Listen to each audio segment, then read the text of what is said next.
आप जान रहे हैं कि किस तरह से पिछले 4 साल से ईडी को, सीबीआई को, सारी संस्थाओं को इस्तेमाल करके हमारे ऊपर एक शराब घोटाला नाम का एक आरोप लगाया गया। सीबीआई ने, ईडी ने उसमें चार्जशीट फाइल की। आज कोर्ट को प्राइमा फेसी ये निर्णय लेना था कि क्या सबूत और गवाहों के बयानों के आधार पे सफिशिएंट मटेरियल है कि इसमें मुकदमा चलाया जाए। भी मुकदमा चला नहीं था। कोर्ट को ये निर्णय लेना था कि क्या मुकदमा चलाने लायक सफिशिएंट मटेरियल है, और कोर्ट ने लगभग 600 पेज के आदेश में सारे सबूतों और सारे गवाहों को मद्देनजर रखते हुए ये कहा है कि इतना भी सबूत नहीं है, इतने भी गवाहों के बयान नहीं है, एक निक्का सा भी सबूत नहीं है कि इसमें मुकदमा तक चलाया जा सके। कोर्ट का ये कहना है कि इतना टुच्चा केस है, इतना फर्जी केस है, इतना बेकार केस है, इतना गलत केस है। ये मैं नहीं कह रहा, ये भाषा है। आप कोर्ट का ऑर्डर पढ़िए। ये ऑर्डर जो है ये ऐतिहासिक ऑर्डर है। कोर्ट ने कहा है कि इतना फर्जी केस है, इतना फर्जी केस है, एक भी सबूत नहीं है, एक भी गवाह नहीं है कि इसमें मुकदमा भी नहीं चलाया जा सकता। ये पूरा षड्यंत्र किसने रचा, क्यों रचा?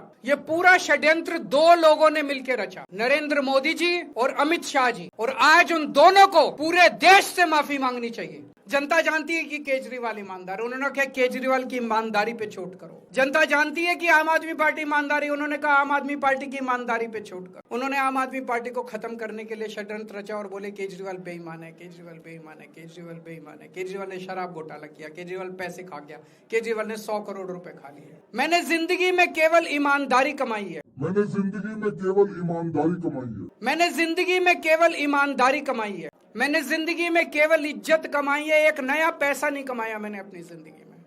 इन लोगों की तरह नहीं हूं मैं। मैंने जिंदगी में एक नया पैसा नहीं कमाया, केवल ईमानदारी कमाई है। और ये उस ईमानदारी के ऊपर चोट करना चाहते थे, उसके लिए इन्होंने षड्यंत्र रचा था।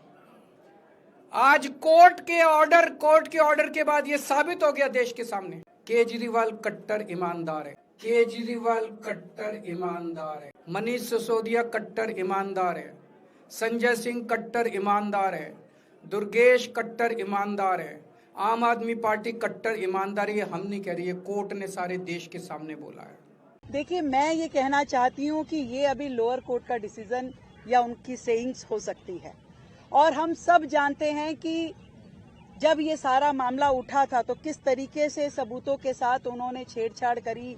150 मोबाइल जो है उन्होंने खत्म करने की कोशिश की, सारा उसका डाटा उड़ा दिया गया।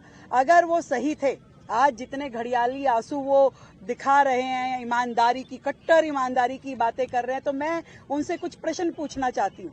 अगर वो सही थे तो क्यों जैसे ही जांच शुरू हुई तो उन्होंने अपनी ये लीकर पॉलिसी को विड्रॉ कर लिया, तुरंत वापस किया? अगर वो सही थे तो ऐसा क्यों किया गया? अगर वो ये कह सकते हैं कि एक के साथ एक दारू की बोतल देना दिल्ली के लिए सही था क्या वो ये कह सकते हैं कि जिस तरीके से उन्होंने इस पूरे सेक्टर को प्राइवेटाइज करने की दिशा में काम किया और जो आपका ट्रेडर था उसको आपने, उसका जो कमीशन था 5% से उसको 12% कर दिया, उसका मुनाफा बढ़ाया, उस मुनाफे में आपकी शेयरिंग ऐसा पूरी तरीके से दिखाई देती थी, क्या वो गलत है? उच्च न्यायालय ने भी, सर्वोच्च न्यायालय ने भी समय समय पे अपनी टिप्पणी करके इस पे चिंता जताई। आज आप बड़े हुंकार भर रहे हैं कि हम तो ईमानदार थे। अरे ये सारी की सारी चीजें, एक चीज नहीं है, 20 चीजों में आपने दिल्ली की जनता के साथ बेईमानी की। क्या आपने शीश महल में दिल्ली की जनता के साथ बेईमानी नहीं करी? क्या आपने स्कूल घोटाले में दिल्ली की जनता के साथ बेईमानी नहीं करी? आपने कौन सी जगह छोड़ी? क्या काम आपने छोड़ा? आप जिस ईमानदारी की बातें कर रहे हैं, आज भी आप नौटंकी कर रहे हैं, आज भी आप नौटंकी कर रहे हैं। दिल्ली का शीश महल छोड़ के आप पंजाब के शीश महल में जाके रह रहे हैं।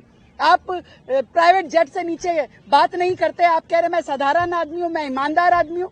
आपने क्या 11 साल में दिल्ली की जनता का विकास किया? आपने करोड़ों रुपए का घोटाला दिल्ली में किया। क्लासरूम को आपने, शौचालय को क्लासरूम बोल बोल करके आपने यहाँ पे काउंटिंग। आज भी उनके समय की बीसीओ बिल्डिंग अधूरी पड़ी है, जिसमें आपने कॉस्ट इतनी बढ़ा दी, आपने सीधा सीधा कॉन्ट्रैक्टर्स को फायदा पहुंचाया। डबल कॉस्ट के प्रोजेक्ट आज भी पड़े हैं। कितनी सारी आपकी योजनाओं में आज तक रोजाना घोटाले निकलते हैं कि जिसके लिए आपने सैंक्शन 10 करोड़ किया और 150 करोड़ का खर्चा हो गया, जिसके लिए आपने सैंक्शन ही नहीं किया और फिर भी सालों तक आपने उसका अमाउंट बांटते रहे और पता नहीं क्या क्या किया।